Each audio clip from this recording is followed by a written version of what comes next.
With after. Kasama ka namin! Kasi... Diyos ko, kinabahan ako doon mga Jai. Hi guys! Welcome to our channel! Hi guys! Good morning! So for today's video ay maglalakwatsa tayo ng 1 million miles. Charot!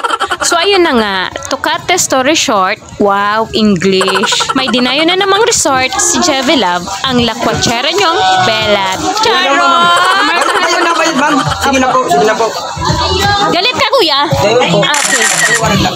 Diyos ko, ito naman si kuyang tagabantay ng Encantadia. Akala mo naman, nagapagmana ng mga brilyante. Ay nak! Wow, ang ganda. Oh, ayan. Na-amaze ba kayo sa mga nakikita nyo? Well, mga kapatid ko nga pala sila. Charot! Anyway, tulad ng anak ko, tululaway din ako ng mga nakita kong mga yan. Sobrang na-amaze ako sa ganda ng resort. Hindi ko akalain na dito pala kami magre-reunion ng mga kamag-anak ko. Charot! Anyway guys, bago ko pa makalimutan ipakilala sa inyo ang resort na to, mag-subscribe naman kayo sa channel ko. Please! So yun na nga, dahil nga sa sobrang init dito sa Pilipinas, nag-isip ako ng perfect getaway para sa buong pamilya. Ay, mali pala. Yung mga kasama ko nga palang nag-isip. Nakalimutan ko, wala pala akong isip. Bida-bida ka na naman, girl. Kaya ka napapaaway. Anyway, hanapin muna natin ang nawawalang kawal ng Encantadia. Kanina ko pa hindi nakikita. Siya kasi yung susi para makapasok tayo sa kaharian. Ay, yun naman pala. Kaya pala hindi ko makita. Abay, nagmumuni-muni sa ibabaw ng pagong. Ito namang anak ko, atat na atat nang magtampisaw sa tubig. Palibasa 1 buwan na kaming hindi naliligo. Wala kasing tagas yung gripo. Ang hirap tumira sa bundok. Kapag bumaba ka ng bayan, maa-amaze ka na lang talaga sa kabilang sulok. Nakikita nyo ba ang mukha ng anak ko? What? Oh, katibayan ko yan. Charot! So ayun na nga, dahil nga sa sobrang init ng panahon ngayon, summer strike us, nagplano ang pamilya ni Jusawa na magpalamig-lamig din kahit konti. Kaya naman, hindi na to guys drawing! Oo, as in for real! Alam nyo ba guys, na ang entrances dito is 150 for adult and 100 naman for the kids. And also, ang mga cottage nila ay nagre-range ng 600 pataas. O, diba? Bongga! Saka guys, ang aga nila magbukas in fairness. Sa sobrang aga nga nila magbukas, tanghali na kami dumating. Paano naman kasi, etong driver ko ayaw sumunod kay Gagal ma. Mas naniniwala pa daw kasi ako kay Gagal kaysa sa kanya. Oh, ano ang napala? Nagkanda, ligaw-ligaw kami. Pero okay lang. Damay-damay naman. O siya, sige. Sasabihin ko na kung nasaan kami. Kaya naman, heto na! Samahan nyo kung itry ang mga sliding activity nila dito sa Fantasy Spring Resort!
O ano, nag-enjoy ba ang lahat?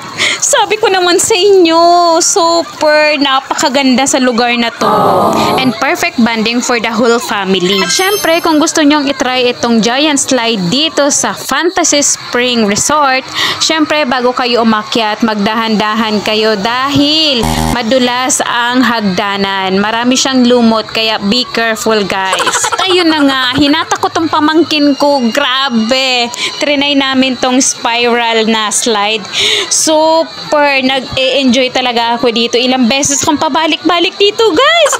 And of course, trinay ko lahat ng slide nila dito. Muntik na nga akong ma-fall sa cameraman ko. Charot! Kayo naman, masyado na kayong kinikilig dyan. Mag-diaper ka. Baka maihi ka sa pool. Bawal yun. Anyway, sa unang tingin, mukha lang talaga siyang nakakatakot tingnan. But if you try that slide, nako, sobrang mag-e-enjoy kayo. Lakasan lang talaga ng loob. At kung namamahalan ka naman sa budget, well, bihira lang to guys sa isang taon.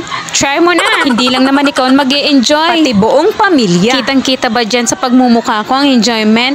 Sorry naman. Masyado lang talaga akong kinikilig sa ganda ng resort. Ang bongga. And of course, syempre, bago tayo magkalimutan, please subscribe to my YouTube channels, Jevlog TV, at panoorin ang full video. Thank you guys!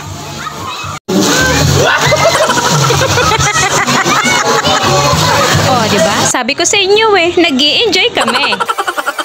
Eto namang isa, naglalaro ng ganda-gandahan. Kapiling. Psst, itago mo yung mapa ng Pilipinas, masyado baka. Pero mare, kung hindi malakas ang loob mo na mag two-piece or mag-swimsuit, wag mo nang i-try. Baka pagpiestahan ka ng mga salabay. Charot! Huwag muna tayo umuwi.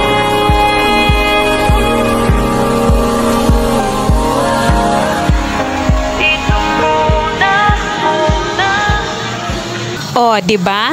Literal na wag na muna tayong umuwi. Kung pwede lang sana, 'di ba? Kaso hindi pwede kasi marami tayong babalikang trabaho. Baka masisante pa tayo. Ay naku Mari, hindi pwede 'yon. Marami tayong bayarin, maraming umaasa sa atin.